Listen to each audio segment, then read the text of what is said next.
Hello, this is post Beijing. Widows face even greater challenges for rights with Widows for Peace Through Democracy. Welcome. This is difficult to put together, but I think it's going to be superb. I really, really do. So I just want to say one thing. The Secretary General in his talk, in his town hall, mentioned widows in his address on Tuesday. I was so happy. Of course, I was watching it on Zoom, so I couldn't stand up and clap, but he did. With that, I want to introduce Lois Herman, WURN Managing Director, and she's going to introduce the panel and read a poem she wrote about widows. Lois. Thank you, Susan. I want to welcome everyone. I'm Lois Herman, the Managing Director of WUNRN, which is the Women's UN Report Network.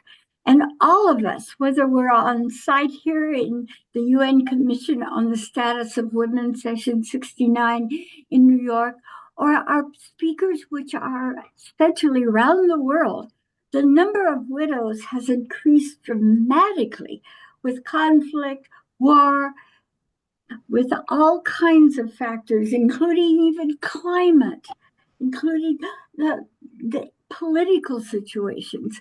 And all of us you're going to hear from are widows. And I will start with a very short poem. I am a widow. I am a widow, but I am still me. Of course I mourn, and I shed tears. But to carry on alone deserves dignity. I want your respect, compassion, not your fears. I may be old, I may be young, with others in my care. So stop your rituals and your hurt. Respect for widows is only fair. So many widows share my fate. We are enduring, sustainable, and bold. Give us kindness. Stop your hate. We persevere with strengths untold. I must survive, so understand. Poverty may lure, discrimination as well. Rural, urban, refugee, or displaced, our numbers grow, our challenges swell. My memories are dear, the future uncertain. Yet many reject me and judge me too. But married sisters, listen up, because only a heartbeat makes me a widow and not you. Thank you. Oh, wonderful. Thank you very much, Lois. And now for Margaret Owen, Global Widows Challenges and Widows for Peace Through Democracy, also OBE, will speak about the condition of widows and the need for the UN to appoint a special rapporteur for widows, but also a new venture, which is women living under occupation, which is, I think, catching fire, and people are getting excited about it. All right, Margaret.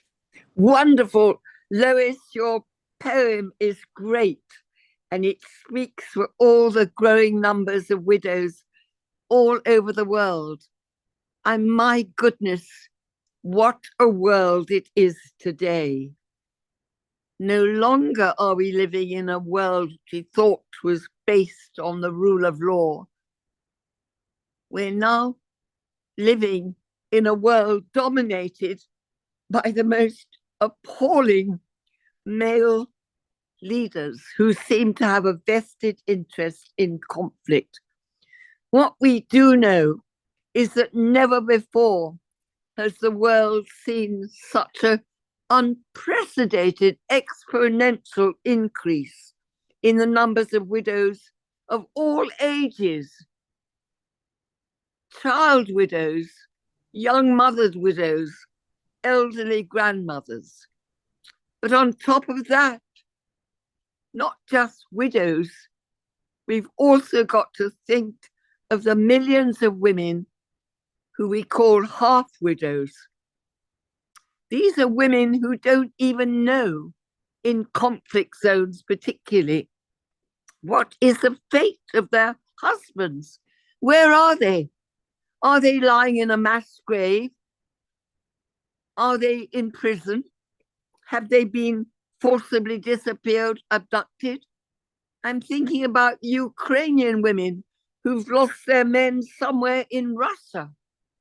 I'm thinking of the Tamil women who don't know what happened to their husbands in that terrible war in Sri Lanka. I'm thinking again about Kashmir, and that's the country where we first coined the word half widows. So many women don't know what happened to their husbands. Are they in prison? Are they in a mass grave? Where are we? And here we are to celebrate the anniversary of the Beijing Platform for Action. And 30 years ago, I was at Beijing, where I first held an international workshop on widows. And yet it's an absolute scandal. Thank you that the Secretary General mentioned widows in his town hall speech yesterday, but nowhere in years and years of agreed conclusions of the CSW have we ever seen the word widow. It hardly has ever turned up.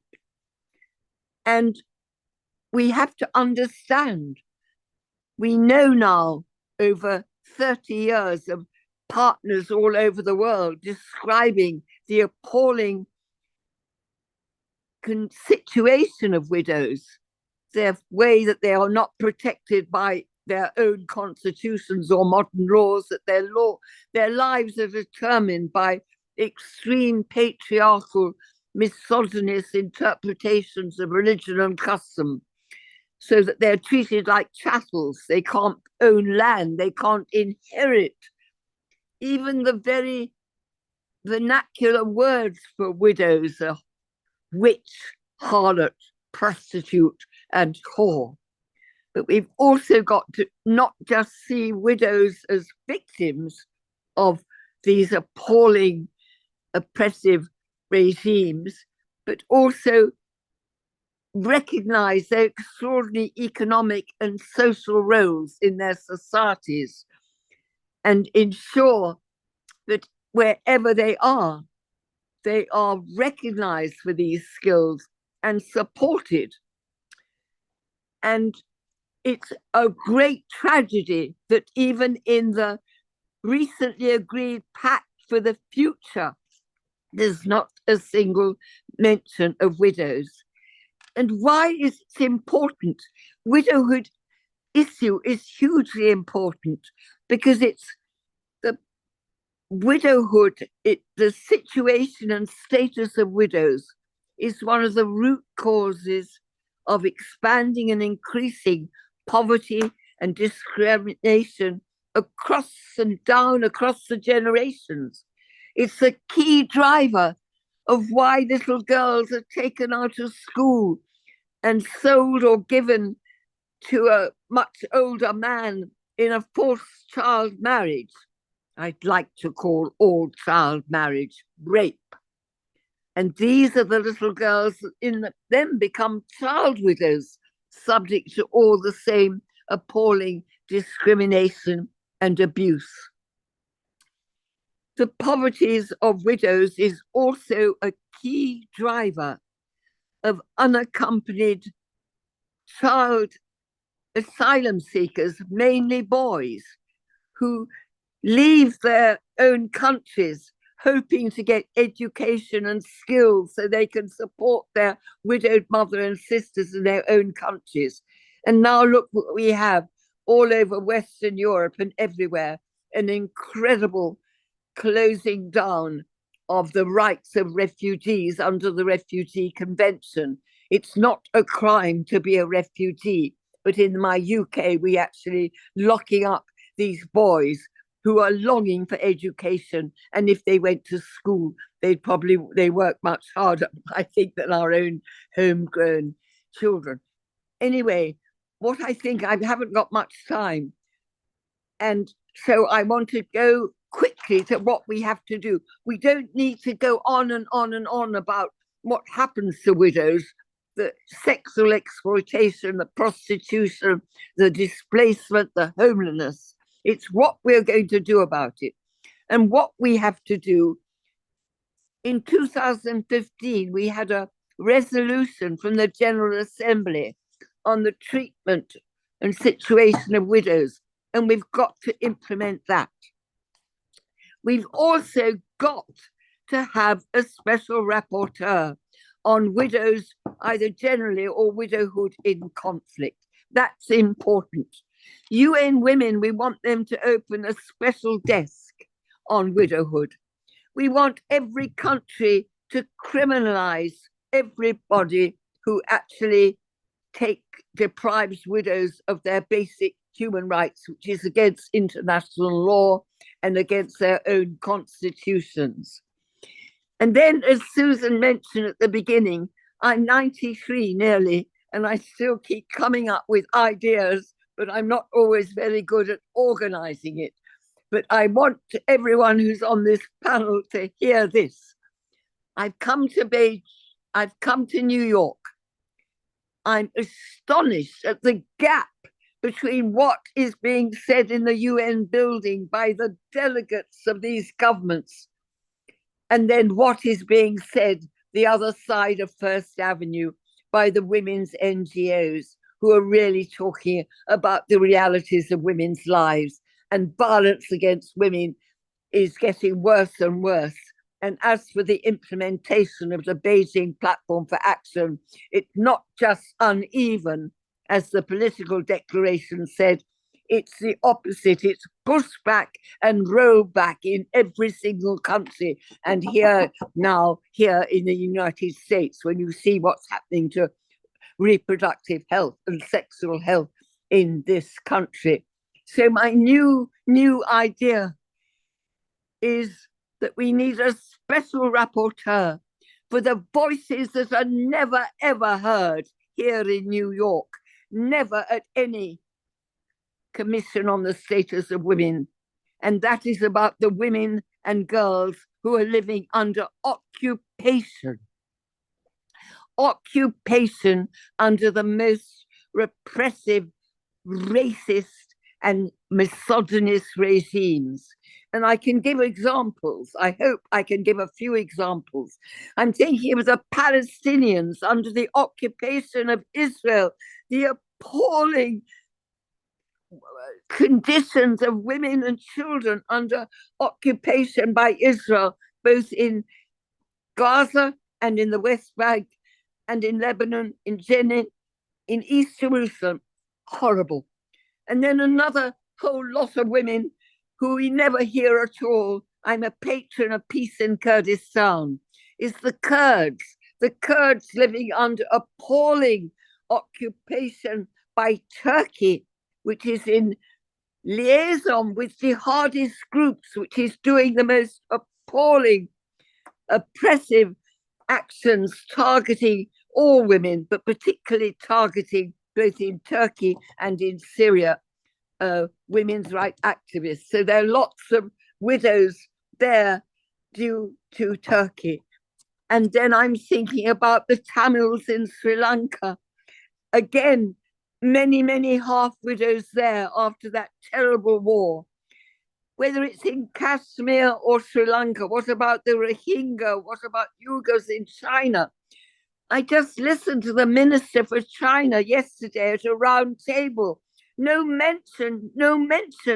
The ministers of these countries, whether it's Turkey or Israel or ever, they don't mention what they are doing to the women who belong because of their religion or their ethnicity. They are to a minority in their country. They have absolutely no rights at all. And so I want everyone to lobby their own governments and help I think what we need now is a special rapporteur on women and girls living under occupation, because it's too complex and too wide-spreading to ask the present UN Special Rapporteur on Violence and Women to look after that, nor for the one on preventing sexual violence in conflict. And we need to also stop the arms trade, which is creating the trillions that are being spent on the manufacture and sale of arms, which produces all these conflicts, which create all these widows. And as Lois said, what is happening with climate change as well is going to impact terribly on widows and their children, when more and more people will flee. Maybe the men will flee and leave the women either living among floods or fire, and their very lands everywhere because of war. The very lands and waters are being contaminated by armaments. So I think I've almost come to the end, but data is terribly important. We still have a huge gap in data.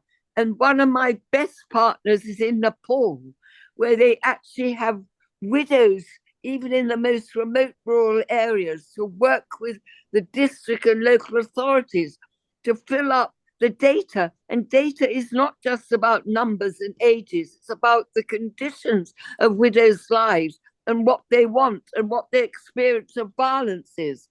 And we've also got to look as a great model for women everywhere, widows everywhere, women everywhere.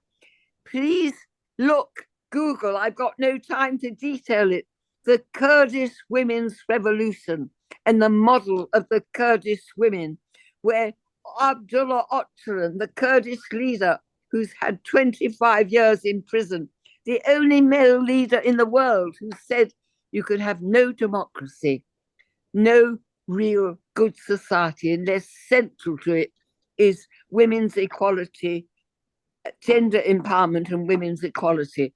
And we have to look at that model and support the Kurds and not arm Turkey, which is creating all these widows in every single country. Obviously, in data collection, we managed to get marital status in, but we really need to actually ensure that at the end of this 69th session of the Beijing Platform for Action, which is about implementation of Beijing, also means implementation of the CEDAW, that we have a general recommendation in the CEDAW on widowhood. That is really, really important. And please look at our Widows Charter, and please look at our dossier, always open, to actually give evidence of all these cases where widows actually have their legal rights infringed and have a right to compensation and to ensure that they have rights to land and property and economic status and dignity. It's the most neglected of all gender and human rights issues, and it's affecting the whole of society and in fact the whole world. Thank you very much. That was lovely, Margaret. Absolutely lovely. You know, this is being recorded, and so we could have people could have access to Margaret's talk. Lois and Sarah, you need to help us about who has arrived, who is now on, who could be the next speaker. Sarah? Oh, yes. Hello. Thank you. And we are excited to have Reggie here. And Reggie is in our for our panelist here. And so my apologies. We're working on having another panelist join us here in just a minute. So do we want to have Reggie connect here and share next? How does that sound, Susan? I think so, unless Lois wants to say anything. Lois, okay, we go with Reggie next. Lois? Lois, you're muted. Yeah, let's, oh, So, yes, We'll- Margie we'll and go with- I have worked on widows issues together, and she even long before me. And the reality is, people don't want to talk about widows. It's about death, it's about loss, or it's about lack of information of where your husband was. So therefore, you cannot always get pensions like widows' financial support. And a perfect example, as Margie referenced, Kashmir. Reggie Littlejohn and I have known each other quite a while as well, and she has created a project, Women's Rights Without Frontiers, that has given awareness and voice to widows in China, to unsolved abortion issues. And she has really impacted the political community as well. She steps up, she asks for rights, she goes on TV, she goes before Congress, and we are very honored to have her with us today because her video tells it all. okay, Sarah, we're ready for the video of Reggie Littlejohn.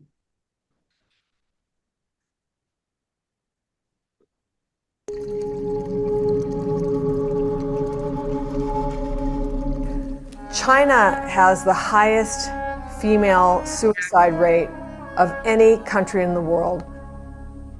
According to a statistic quoted by the State Department, 590 women a day kill themselves in China, and countless more try. China's senior suicide rate has skyrocketed over the last 20 years in conjunction with a one-child policy. In fact, it has increased 500% over the last 20 years. So there's a population of widows in China that are utterly destitute and completely lonely. They feel that nobody in the world cares for them, and they don't have resources. One of the widows that we're supporting, a couple days a week, she would eat only salt because she had no money to buy food. And she bought herself a rope to hang herself with someday when life got too tough. So we have a network of field workers inside of China. That network has been saving baby girls for years. But over the years, I've become more and more aware of elderly and completely abandoned widows in our area. So the same network that's saving girls is also saving these abandoned widows.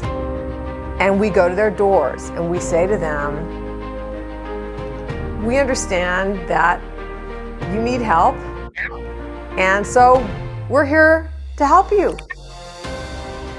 And they are grateful beyond any imagination for this.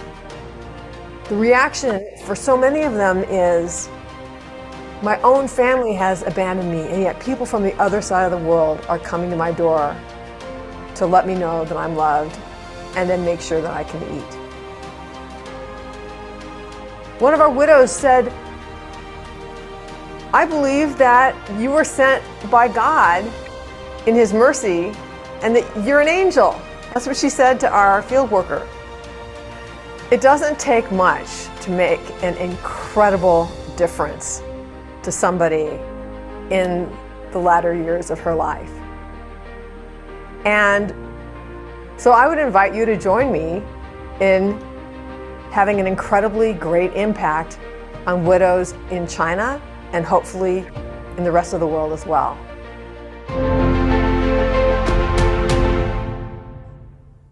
All right. Hello, my name is Reggie Littlejohn. I'm the president of Women's Rights Without Frontiers, and I am greatly honored to be able to speak at the United Nations Commission on the Status of Women today. I want to thank Lois, Herman, and also the Widows for Peace Through Democracy for organizing this event, which would not have happened without you. So thank you so very much, and thank you for caring about the widows of China. So I'm an attorney I represented Chinese refugees in their cases for political asylum in the 90s. And at that, these two women, both from China, were victims of the one-child policy, victims of the forced abortion policy. I left the practice of law, founded Women's Rights Without Frontiers to stop forced abortion in China. And now we are also saving baby girls in China. But I noticed that in the same area where we were saving girls, then there are also these abandoned widows who are in extremely destitute condition. So I established the Save a Widow campaign. And so there's that great video about that campaign, which shows the faces of real widows that we are saving. I just want to say what has given rise to the tremendous suffering of widows in China. Under traditional Chinese culture, the elderly were venerated. And they had in the countryside, which is where we are, they had large farming families. And so the family would just, there'd be one couple, they'd have a lot of kids, those kids would have a lot of kids, and there's an extended family to take care of that elderly couple when they got old and when they needed help.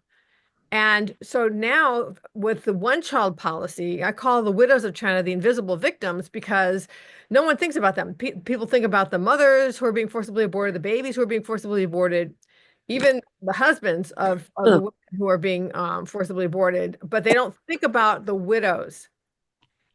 So what's happening is that they have no family to support them for two reasons. Number one, because of the one-child policy, because of birth restrictions. And then number two, because in China, there's been a massive migration from the rural areas to the cities. And so in the rural areas, which is where my network is, the kids aren't even there anymore. And it's very hard to make a living in China, especially with COVID. COVID really sort of knocked the stuffing out of a lot of the Chinese economy. So the kids are not going back to visit their parents. So these elderly widows, a lot of them, their husbands died of an expensive disease like, cancer or heart attack. They not only spent all of their life savings, but borrowed money from others to try to save their husbands. And then their husbands died anyway. And now they're stuck with this massive debt and no one wants to get near them. Presumably, because they might ask for money, so it's very sad.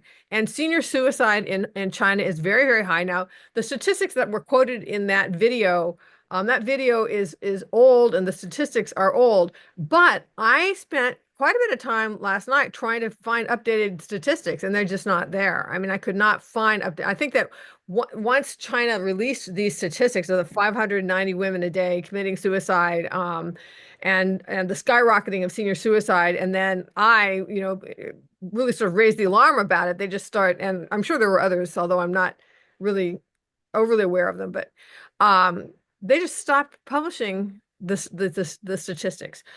Regardless, if China has the highest female suicide rate in the world, or whether South Korea in the last year or two has overtaken it, I don't know. But female suicide rate is very, very high in China. It's extremely high in the countryside, where the last time I checked, there was like 3 times the number of women as men who committed suicide. And they're because they are elderly, they're abandoned, they don't have enough to eat. No one visits them and they feel just discarded. And that's another factor in the suffering of widows in China, is the very materialistic culture that is pushed out by the Chinese Communist Party, where there's no dignity to a person.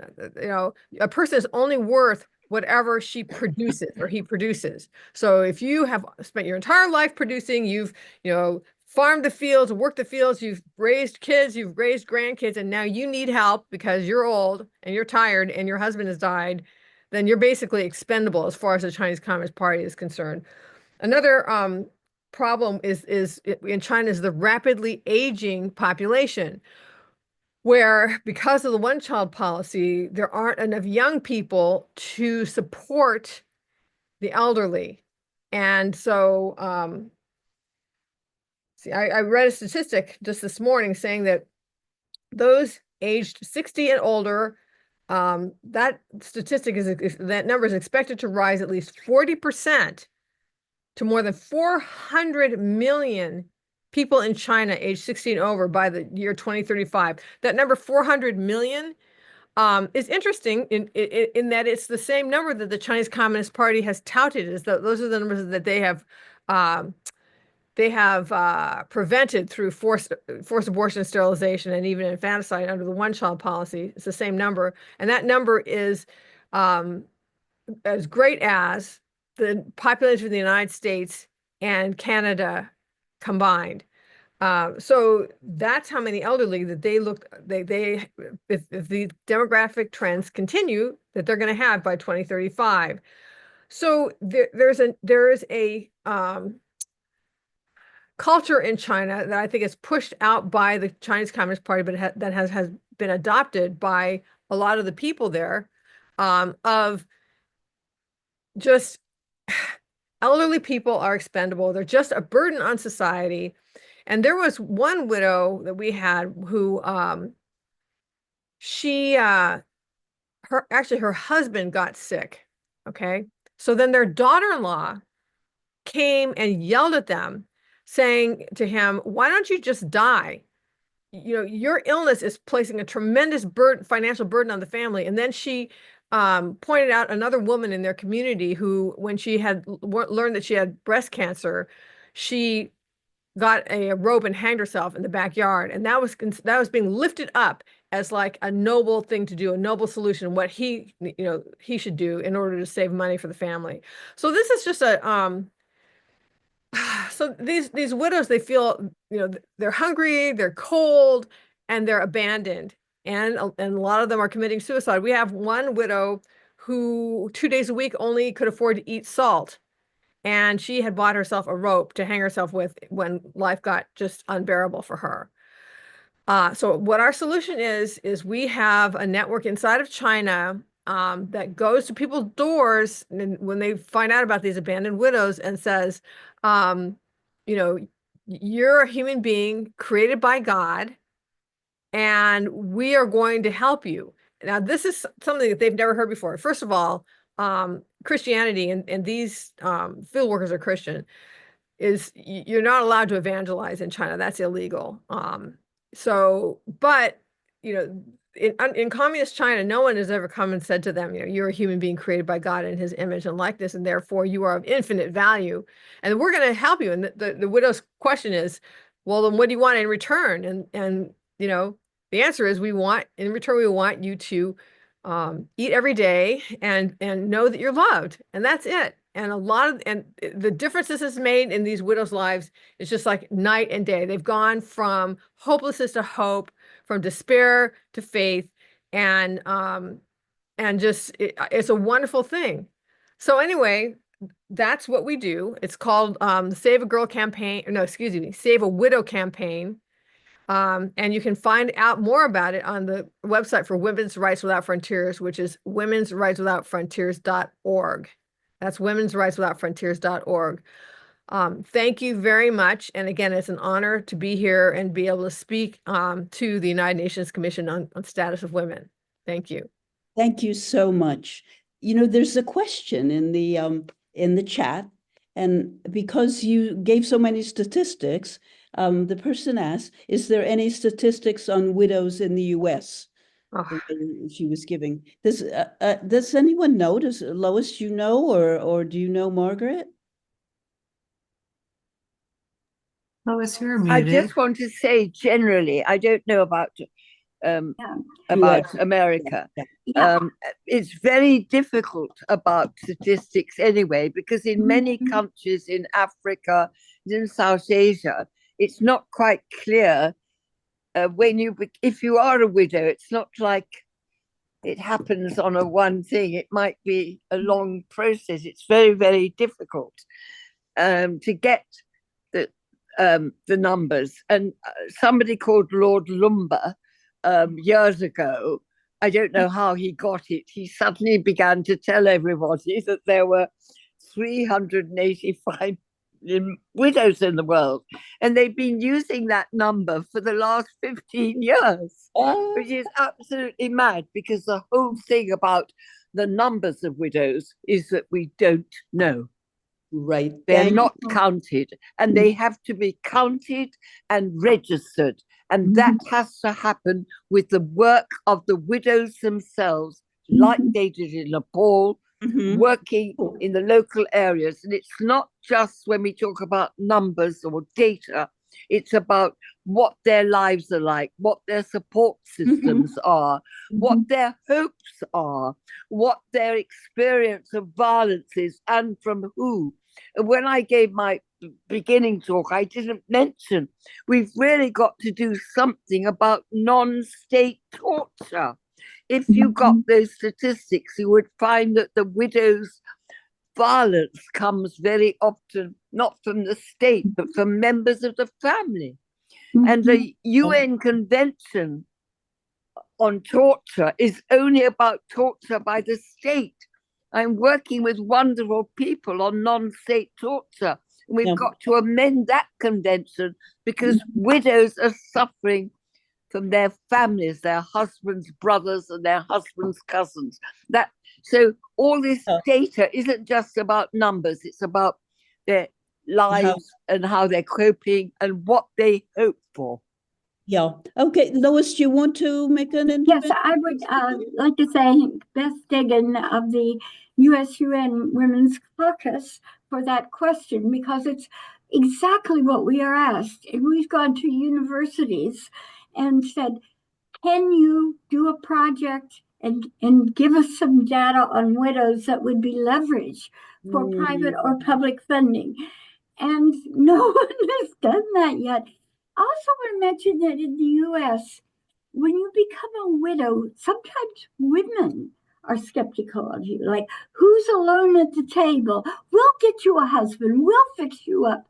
And in the Middle East, when a woman dies, often they try to remarry her to an already married man, so she can become the second or third wife.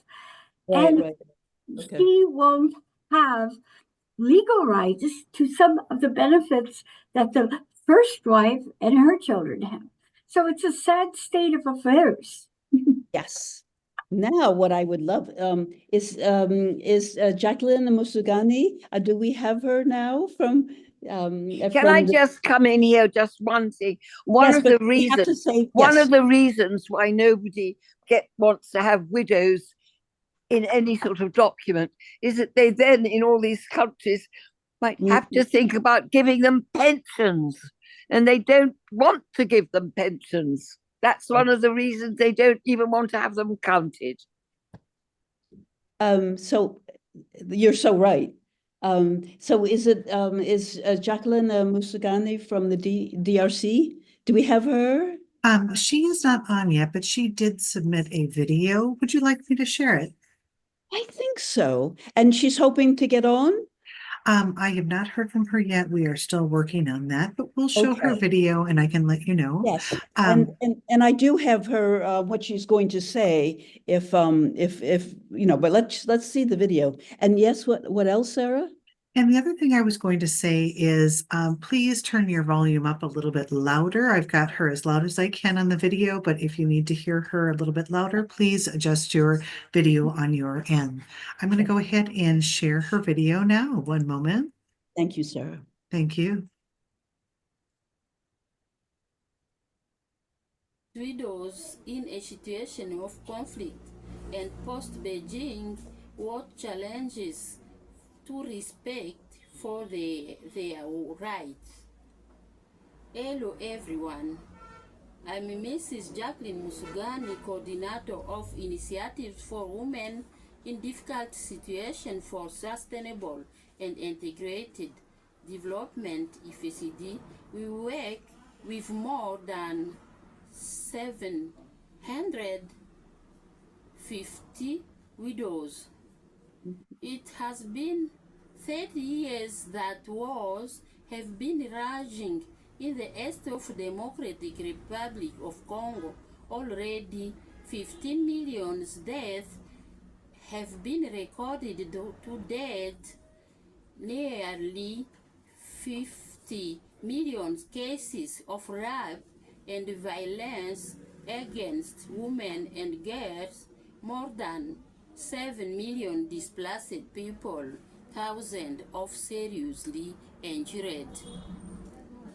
When we look at the specific cases of widows and orphans, we have the great regret to note that the number of widows and orphans is only increasing more and more, or even accentuating. 2 years ago, during this summit of widows at this space here, we said that the number of widows reached 50% of the female population. Now, with the opening of several fronts of conflict, this number continues to increase. The latest clashes in Goma in North Kivu have left in just 3 days more than 80,500 dead, more than 1 million injured, more than 100 cases of sexual violence against women and girls, 70 children under 5 years old, and in all these treacherous situations, it is the widows and orphans who are the most vulnerable, who are more affected, making them even more and more helpless.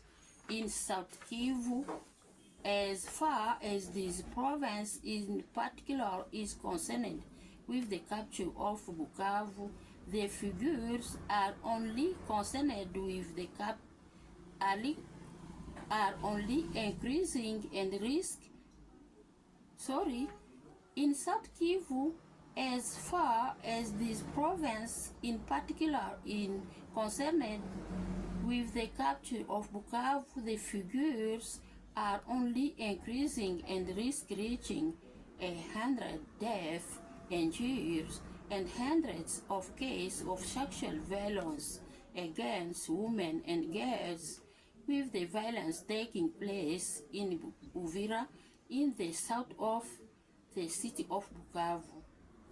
The recent clashes in North and South Kivu have greatly increasing the number of widows and orphans, reaching a figure of almost 700 million dead, 300 million cases of sexual violence, and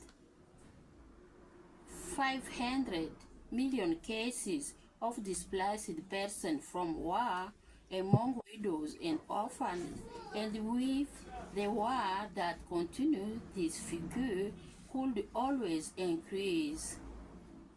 In Democratic Republic of Congo, the rights of widows are not yet completely guaranteed concerning the massive violation of their rights, which are confused with the cases of massive violation of fundamental rights of all Congolese women in general. Despite the advocacy carried out by IFBPW and other Congolese widows' rights organizations in the country, as well as the regional and international levels, cases of massive violation of widows' rights are struggling to be taken into account. The government being very preoccupied with the search for peace in the eastern part of the country for 30 years. This situation aggravated. Oh,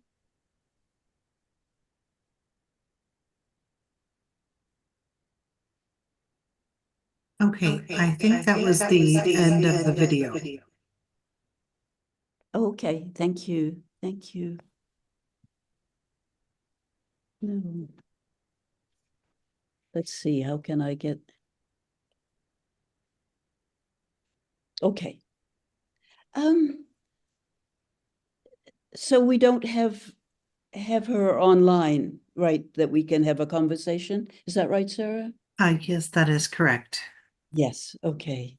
Anyway, I do have a copy of what she wrote. It is devastating. I don't know, Margaret, you want to say something just because Yes. recently you were in the DRC? Yes. I'm trying to get. So I can't get where you all are now. Oh, there we are. I don't know why I can't see you all. I can see you. Gallery view. Don't worry, I can see there we are. Anyway, full I just screen. want to, I'll just say very, very quickly, lovely to see you all. Chinwe, lovely to see you. Ferdous, lovely to see you, darlings. I was in the Congo 18 months ago before the terrible, terrible outbreak of violence that really escalated, not that it's ever stopped. And that's where I met Jacqueline and her team. And last night at the UK mission to the US, our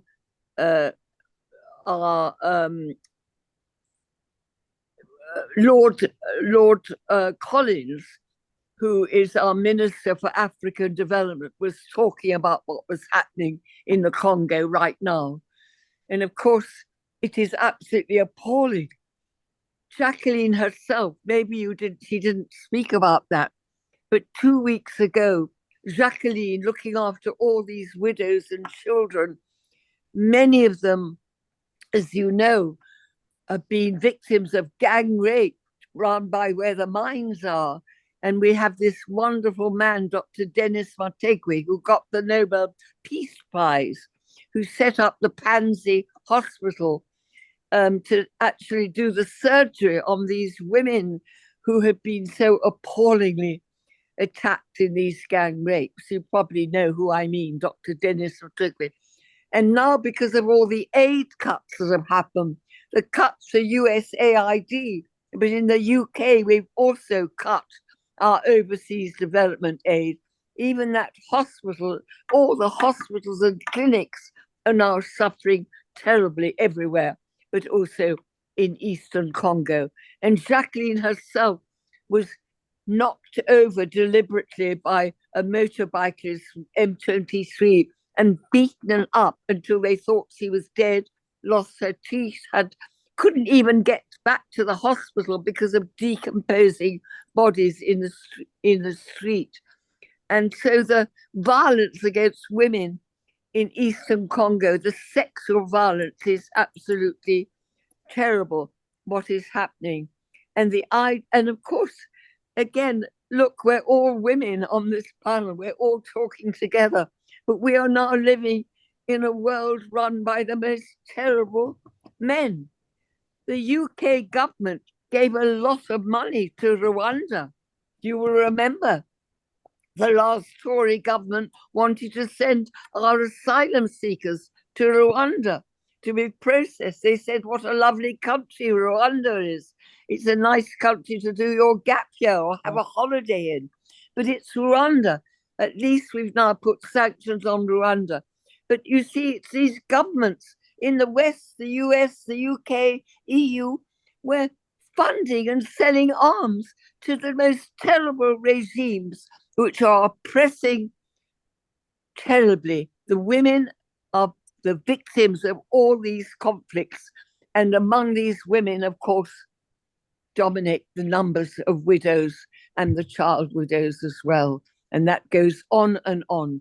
And that's why it's very important to hear the voices of people like Jacqueline in the Congo, so that we all stand up in our own countries to stop our governments supporting these regimes that do these terrible things.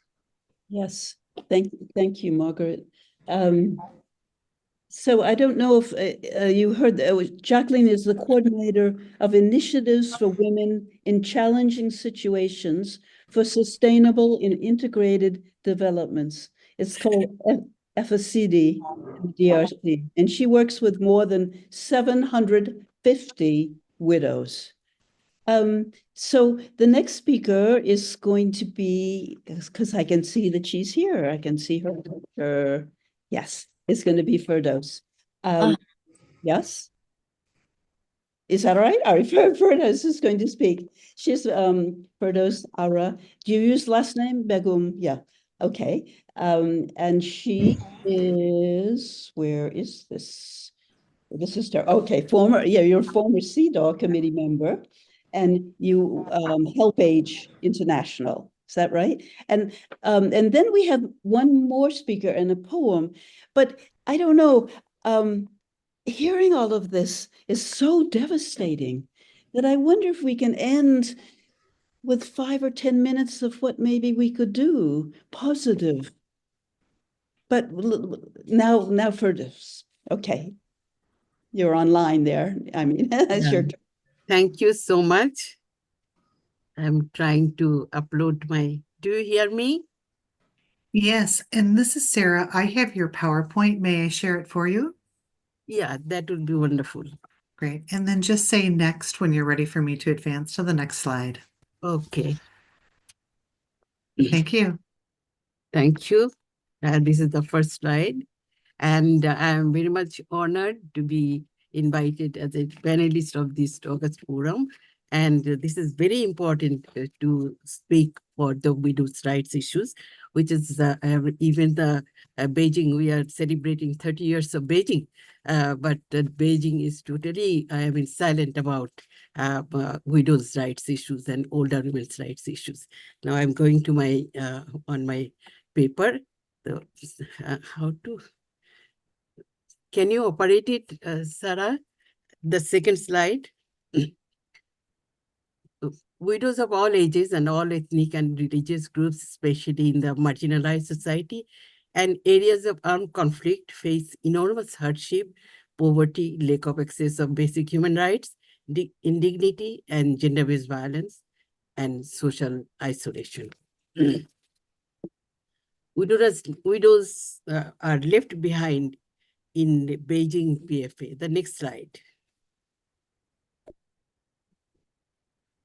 Widows, including older women, were consistently left behind in the Beijing Platform for Action, which made no mention of them in any of the 12 action areas. Other UN instruments, like the Millennium Development Goals, also ignored their rights and roles in the society. Even United Nations Security Council Resolution 1325 and subsequent Security Council resolutions on women are silent on widowhood issues.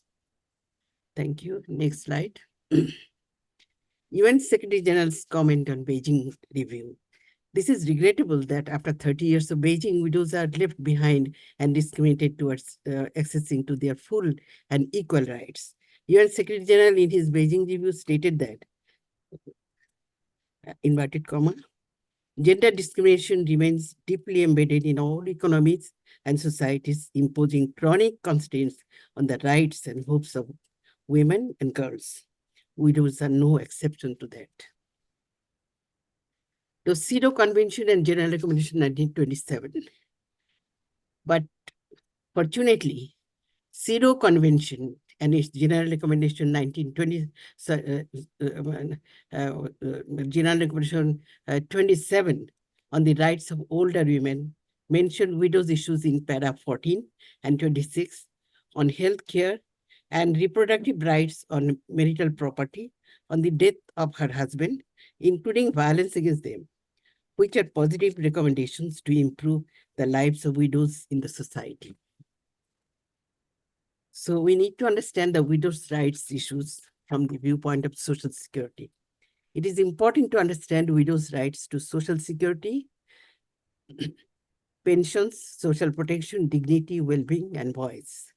These are targets for achievements of all 17 social development goals, SDGs, and the 2030 agenda. We cannot achieve 2030 agenda without widows' empowerment, without ensuring their rights and well-being. The reasons for discriminatory social practices against widows in South Asia. These are the main challenges. In rural areas of Southeast Asia, widows of all ages and all religious groups are among the poorest of the poor.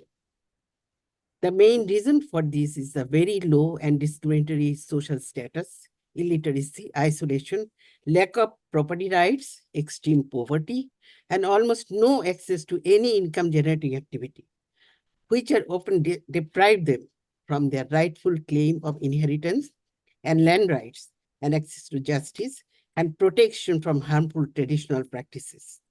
Even today, widows are accused of being responsible for their husband's death. Child marriage and young widows, these are the very important, consequences of widowhood.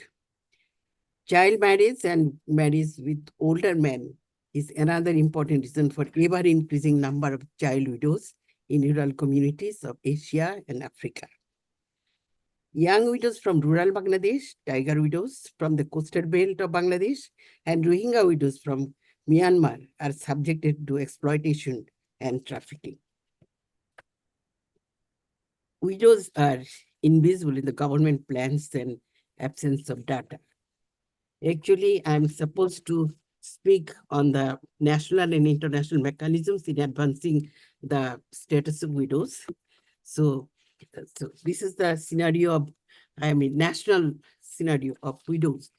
So, why they are very much invisible, and there is in fact, no data about widowhood. Widows are invisible in the government planning programs and budget allocation. Data on widows and their dependents are mostly unavailable in the government or NGO sector. Absence of data is considered as the biggest barrier to widows accessing to social support, benefits, and services. Informal data from rural Bangladesh reflects the adverse impact of widowhood on old age female mortality. In the context of legal rights, whether enshrined in the international law or in the constitution and domestic laws, widows are mostly unable to have access to those rights and legal protection. Widows, though their rights are not recognized, though they are deprived of all basic human rights, but they are the only bread earners of their family. Widows are the only bread earners in most of these single-headed households. They have to take care of their children and older members in the family. So it is important to improve the status of widows and ensure empowerment of widows in all aspects of life. Prioritization of widowhood issues in all government plans. From the context of prioritization of widows issues in all government plans, including national action plans and Beijing budget allocation for the empowerment and sustainable development of widows are important to address. Following actions are needed to be taken into at the national level. Widows' pensions is one of the important issues. And other initiatives that is very important to be taken care of at the national level. Number one, addressing stereotypes and gender-based violence against widows of all ages, including protection from forced marriages and from degrading and harmful traditional practices, including life-threatening mourning, punishment to those who hires widows to participate in these practices. Actually, punishment of the rules and regulations is very important, because all the perpetrators they escape from all the punishment doing all the wrongdoings. Establish widows' inheritance in all marital property, including land and bank balances, through repealing all legislations that discriminate against widows' rights issues, and develop an awareness campaign to sensitize all concerned. Access to empowerment opportunities and skill building, including access to credit, including reducing gender pay gaps and access to social security and adequate housing is another important issues to be taken care of. Access to education and training on the basis of equal opportunity for widows and their children, introduce widows pension schemes at the national level. Education is the basis for empowerment. So we need to, all the widows and their children need to have equal access to all educational opportunities. Ensure proportional and meaningful participation of widows at all levels of conflict and peace process. This is also very important because, the conflict and armed conflict areas are increasing. That is why the number of widows is ever increasing everywhere. Addressing widows' poverty through the leaving no one behind agenda of sustainable development goals and ensure their inclusiveness in the society, in the policy measures. Ensure widows' access to all healthcare services, including their children. Age-appropriate healthcare to older widows and important issue. States parties need to generate a database for widows and their dependents. Protect widows from the adverse impact of climate change and open opportunities for widows and older widows in the care industry and care economy. Because this is one of the gray area which is totally untapped, and older women and widows, they are able to work in these areas. They are working in these areas, but it is not recognized. International instruments, including CEDAW Convention, Beijing PFA, and SDG 2030 Agenda, leaving no one behind. At the international level, hello? Sorry. At the international level, ratification of international instruments by the governments and use of those in the domestic legal system and action plans to benefit widows and their families is very important. And another important issue is the withdrawal of reservations on CEDAW Convention and optional protocol to CEDAW. And we see that in most of the countries, there are only few countries are left behind, but almost all countries have ratified CEDAW, but they have imposed reservations on the main areas, main articles of CEDAW. That's why it is not properly implemented, properly imposed in the legal system. This is one of the important, area, because that is why women are, especially widows, are not getting proper importance and equal opportunity in the economy and in the nation building process. Appoint a United Nations Special Representative on Widowhood. This is very important. Margaret is here, and she is working for this cause for many years, and we are also with her. And a special representative on widowhood is very important, and I think this is time, and we need to make this demand at the UN to have a special representative on widowhood, and commission a special report on widowhood in armed conflict. Armed conflict is another important area where this is an area where widows, this is an ever increasing ground for widows and their children, and the violence and trafficking, everything is going on there. And they are also being used as the weapon of war, and they are being raped everywhere. So we need to have a special report on this, and CEDAW optional protocol to end violence against women. This is another area that the women group all over the world, they are demanding a CEDAW optional protocol to end violence against women, and violence against all kinds of violence against women. This is also important that CEDAW should consider this claim and demand from the women of the world. And this is very important. CSW 69 is going on here, and all the activists, most of the activists are here at this time. So we need to raise our voice in this respect. So another important issue is the political will. The advancement of women widows and older women and the realization of their human rights, including gender equality, are fundamental to women's prosperity and prerequisite for social justice. Strong political will is important to strengthen the national and international mechanisms in advancing gender equality and improvement of the status of widows in the family and the society. Thank you so much for giving me this opportunity.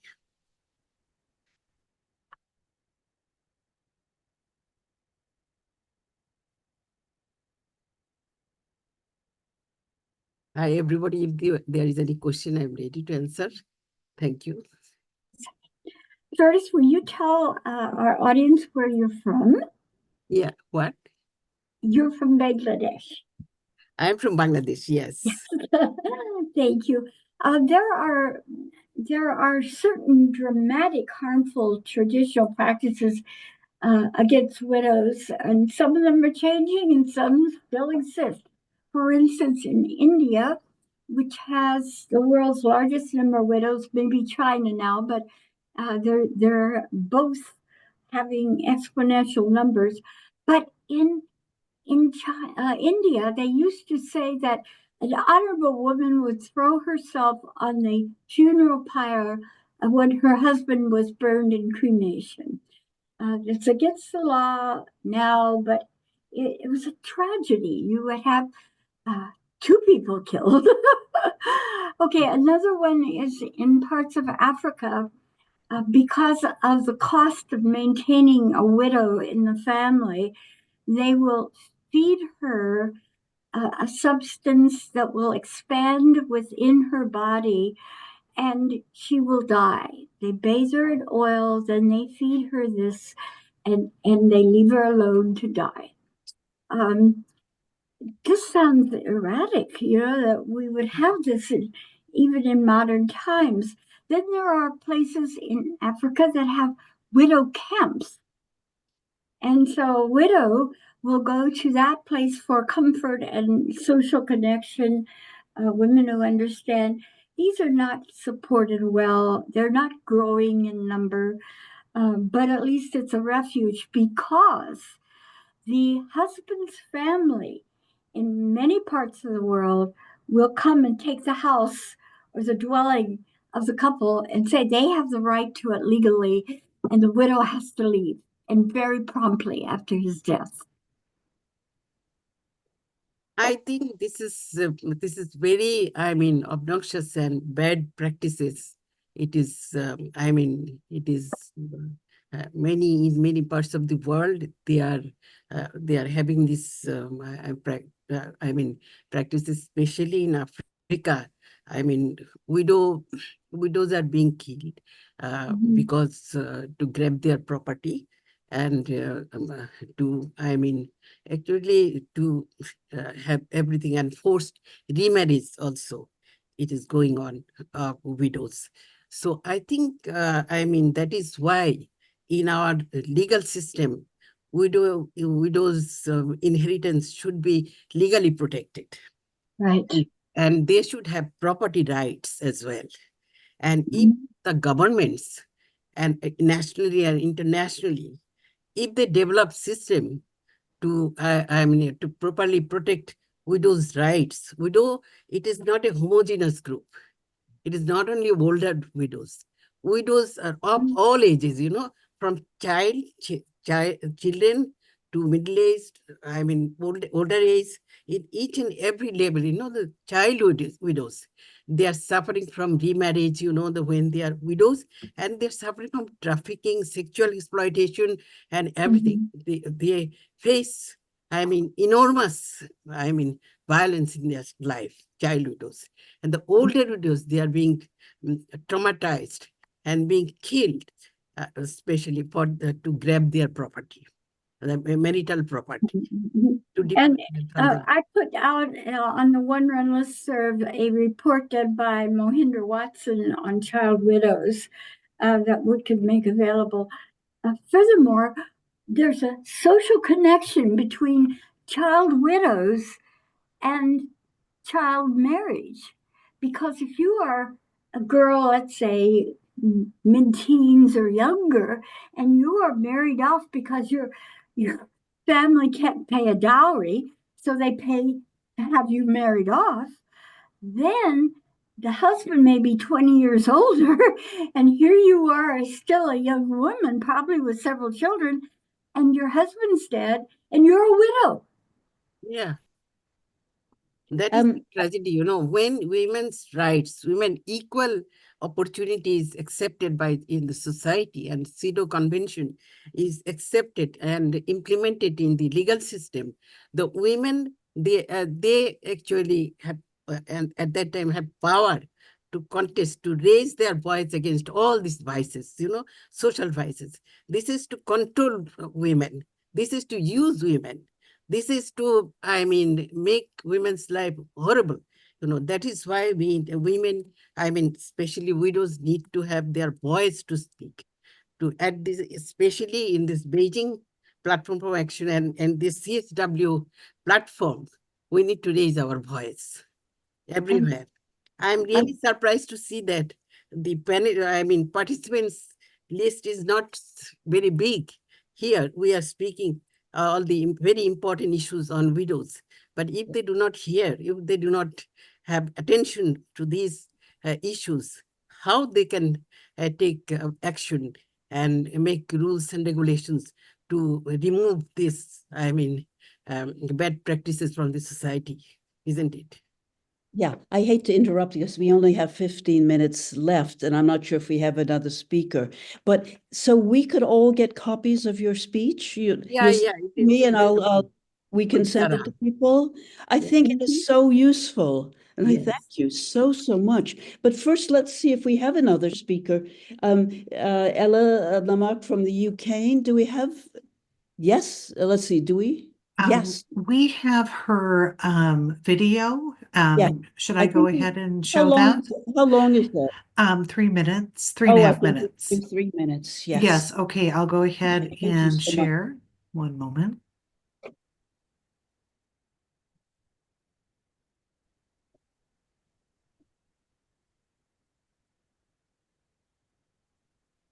Hello everyone, my name is Ella Lamakh.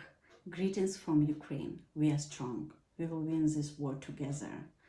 At the panel, myself a widow, I would like to speak about war widows around Ukraine. Since 2014, our organization has worked to empower war widows, helping them form networks and establish organizations so they can have their own voice in decision-making process. However, unification has been difficult due to several barriers. First, their emotional state remains a key issue. We organize mental health support activities, but they are not enough. Everyday responsibilities prevent full engagement, and widows need ongoing support programs rather than temporary assistance. The biggest challenge, however, is how society perceives them. Widows are expected to be caregivers, mourners, and volunteers, rather than independent individuals. A military widows put in bluntly, "It feels like I'm being kept in a box of grief. Everything around me and my children reminds us that I am a widow and that my children should be pitied." The second major issue is the attitude of social services and local communities. Widows often face delays, humiliation, and discrimination. One widow from Chernihiv city shared, "After I was told in the social service office, 'Wow, you receive such a large amount of money now, you can buy an apartment, so I don't want to deal with them.'" Additionally, since the war began, some military officials have directed widows to firms that assist with compensation firms that take large percent of the service, leaving widows with significantly reduced payment. Widows in villages and small towns face even greater hardships. Many are left with debts, lack transportation, and struggle to access service located in cities while also working and raising children. A such crucial issue is how widows are used as unpaid volunteers under the slogan, "Now you must help others, it's your duty." Religion and veterans organizations absorb them into routine activities, reinforcing social stereotypes. Many widows fear terms like women's rights or feminism, as they have been led to believe such initiatives are anti-men. What needs to be done? Organize events to support mental health, leadership and advocacy program about women's rights. Connect widows to international initiatives and experience. Appeal to donors to support training and dialogue platforms so widows can build their own networks at local and national levels. So we would like to invite you to join us in empowering war widows to build a movement of their own in Ukraine. Thank you very much. Oh my goodness.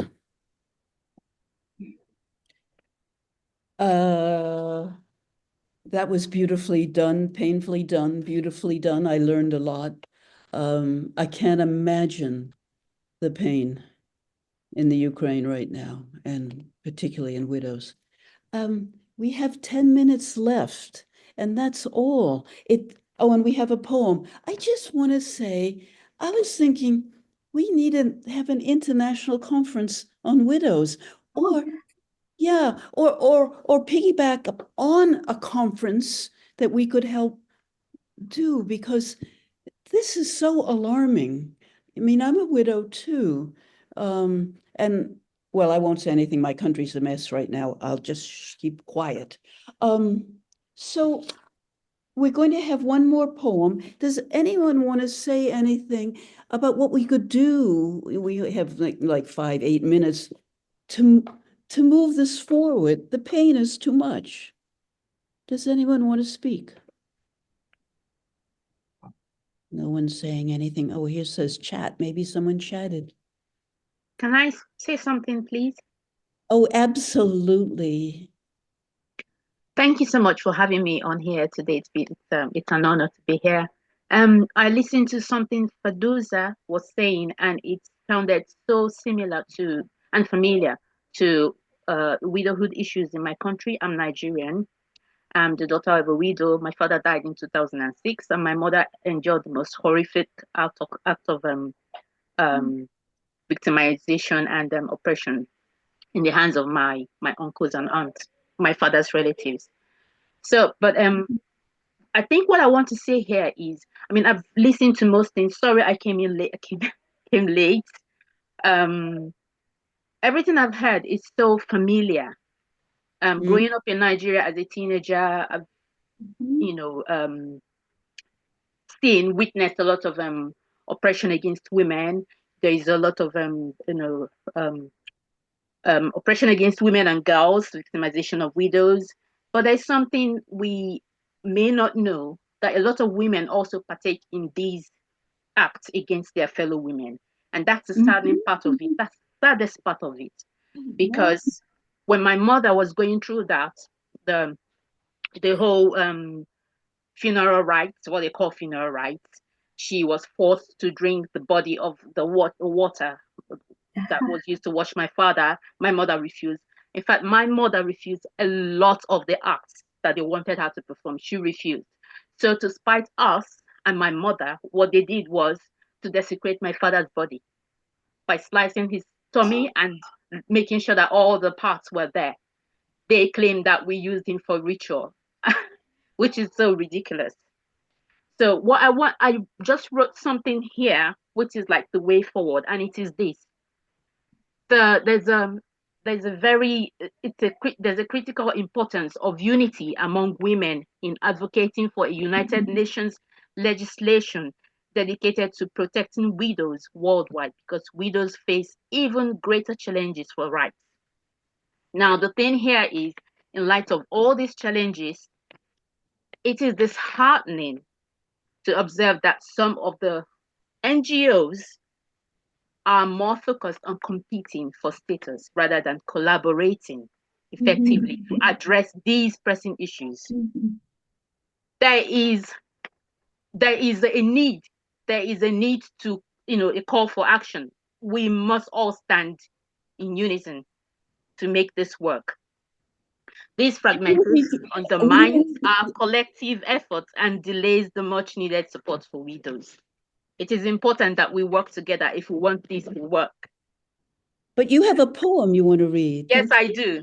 I just want you to know that it's important that women work together. That is the only way we can achieve this. Yes. The poem I wrote, it's a poem I wrote, which is, it's like funeral rites. And it's titled For Your Sake.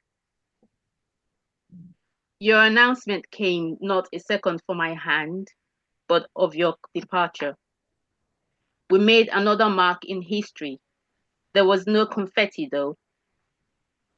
I shut my eyes, and when I opened them, it remained dark. That was because they shut me away from the sun, the moon, and the stars. For the fortnight, I stayed incarcerated. The maiden, the only chosen one, fed my hunger and thirst. She who picked out my plates, pots, and pans as I remained a contaminant in the interim. I swear I could have been equated to an Osu, sneaking in and out of bath before the wake of dawn, else the people cast glances, disproving.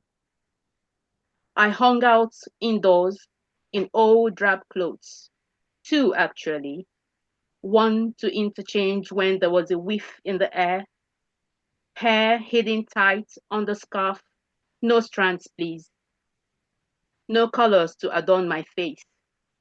I am prisoner within this prison. But for the woman who watched over me, this art of remaining immobile could have robbed me of sanity. The fortnight passed, I cast things away. The culinary utensils I cast away. The chosen outfit I cast away. Ready. They brought you back the day before. You lay there, oblivious. The nightmare had started. The faces jeered, the tongues wagged, the hands reached out and lashed. The people rewrote our history, the story of you and me. I was made to redeem myself, or better, reclaim my innocence. Whichever, I drank that water, fighting all within me not to heave up, that I may have peace, if only for a second. I am not sure I could fathom what you tasted of. Did I stumble while they made me jump over you? It was all too hazy. I've lost memory of it. I kept my eyes peeled through the night to evade the hovering angel of slumber. I made your day at last, sprinkled my bit of dirt when Mother Earth received you, cried more, sat on the makeshift throne they erected, watched through the purple linen cloth, cordoned off away from them, waiting. My locks got shaved. I cleansed with a bath, donned my new white, the new vogue. I've started a new chapter in my life. This is just a fraction of my journey. Amazing poem. We don't have any time. Oh, we have a couple of poems, a couple of minutes left. Was this all recorded, Sarah? Yes. I think it would be quite wonderful if we could take it and edit it and make something that we could send to people we need to get together to have an international, some kind of organization and education about widows, because it's getting worse. Can I say something here? Absolutely. Just one of the things, again, we know all the terrible stories about the treatment of widows. We've now got to focus, as Chinwe says, on what we have to do. Absolutely. And we have to actually not just see widows as victims, but as key people in their societies for prosperity and peace and the future. And that's why we have to ensure that there is funding for capacity training so that they can actually participate properly in decision making at every single level. I remember after the war ended in Nepal, of the 40 women who got into parliament, I think a third of them were widows. We want widows I love it.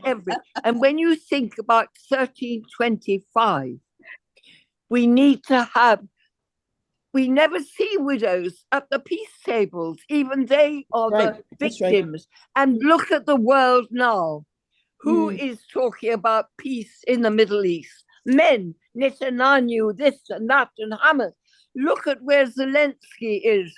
He's in Saudi Arabia talking to men.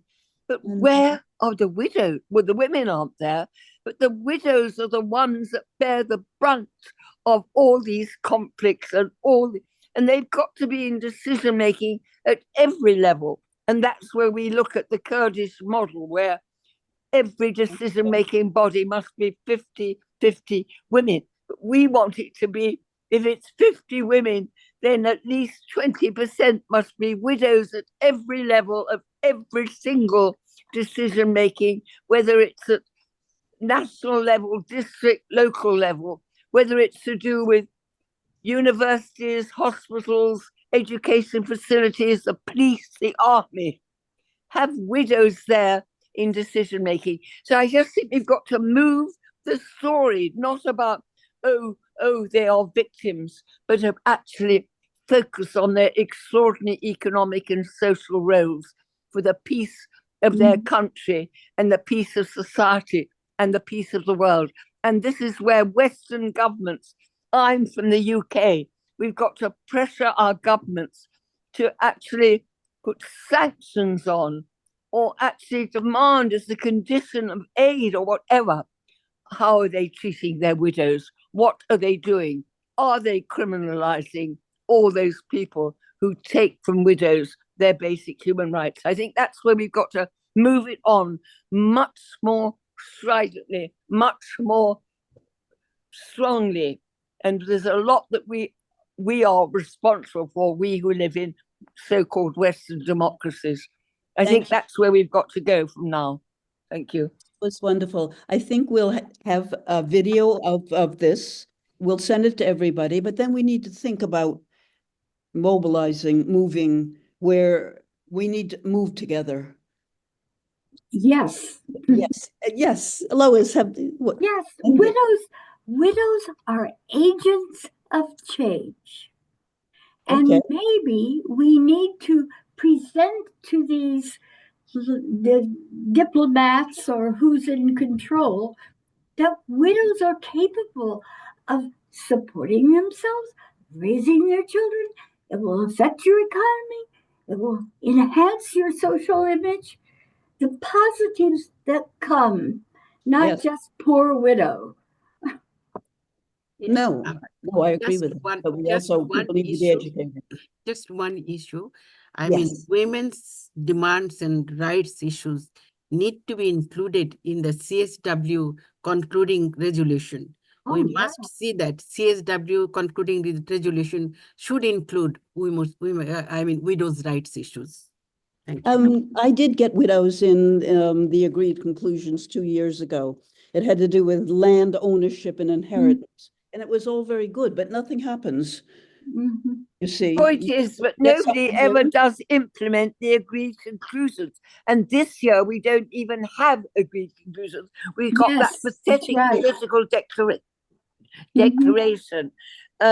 So there's not, we haven't even, they had to go down and down and down to make a really feeble document to get the consensus. So even the agreed conclusions, governments, they just gather dust over the years. We need more power than getting it just in the agreed conclusions and to figure out how to do that. Everywhere backlash is there. So we must fight. We must fight. Yes, yes. It's about enforcing laws, like I was saying. I mean, Margaret just said the same thing. Ferdous Yeah. just said the same thing. You Yeah, see, yeah. I see myself as a child amongst you all, and especially I adore Margaret. Margaret met me in 4 years after I lost my father, and the reason she met me in person was because of what I wrote. I was using poetry to challenge the, you know, ill practices of widowhood, the whole right, the whole victimization of widows. So Margaret was just in awe of me, and I adore her. Margaret has honored. campaigned and campaigned and campaigned. I've never met any woman like Margaret. The thing is, for example, in my country, Nigeria, there are what they call statutory laws there, but they don't work. Till today, Okay. widows still undergo these practices, this um, um, um, Harmful. victimization, oppression. It's still there. The laws need to be enforced. This is just what I'm saying. For me now, I mean, I can't see myself growing up in Nigeria as a child, witnessing everything my mother was going through, oppression in the hands of my father's relatives, and then my father dying, and then subsequently, encountering something even horrid. I would just want to see something happening. And my word is action. Right Yes. now, as a child, I see myself as a child. I am tired of the talks. I believe that people need to start practicing what they preach. I've seen so many organizations talk about, oh, we're campaigning for this, we're doing that. But I see nothing happening. And it's still the same old story back in my country, Nigeria. The laws need to be enforced. That's just the watchword. Enforcement of the laws. Enforcement.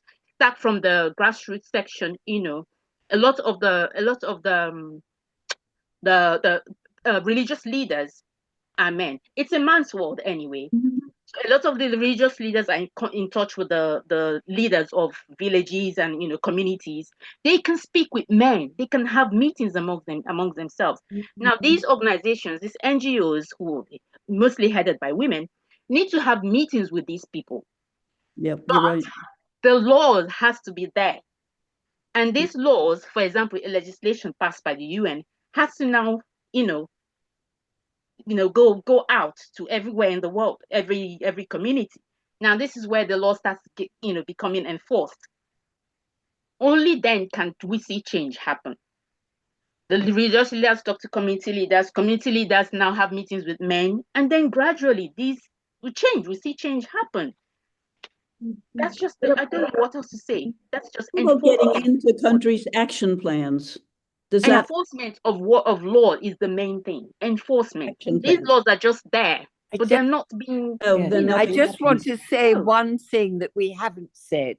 Yes. Mary Robinson, one of my real heroines, Yes. said, and I often quote her, in every country there are serious men who understand how wrong, evil, and is the oppression of women that sets back the whole of society.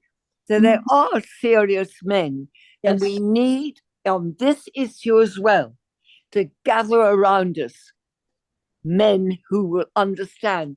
And we have to do much more in the training from the very earliest years, even primary school, particularly now with the unbelievable threat of fake news. And we've been talking about this, the use of the internet, which is actually incentive to men and boys to be violent to women. So we've got a lot that we have to do here in education and training, but also working with men on our side. Like Ambassador Chowdhury, like Ambassador Chowdhury, who was head of the UN Security Council at the time of the passage of Resolution 1325 on women, peace, and security. I want to have, if Sarah can take a screenshot of this, that would be nice. Yes, I will. One moment. Yeah. So we have to stop soon, right? Aren't we over time? Thank you so much, Sarah, for all of the work you did. She's a miracle. She is a miracle. Yes. And thank you, everybody. And yeah, thank you, Lois, for putting this. Oh, thank you, Susan. so much. Dr. Susan. But I will. Thank I you, will Margaret, Lois. I will never forget. Margaret, Lovely, all of you. Thank you so much, Lois, Thank for putting you. this on. And thank you, Susan, for moderating. And- And Chinwe and Ferdous, who I've Chinwe, known for years. Thank Love you. you. And thank you, Sarah, we for must meet helping Thank you, us. Sarah.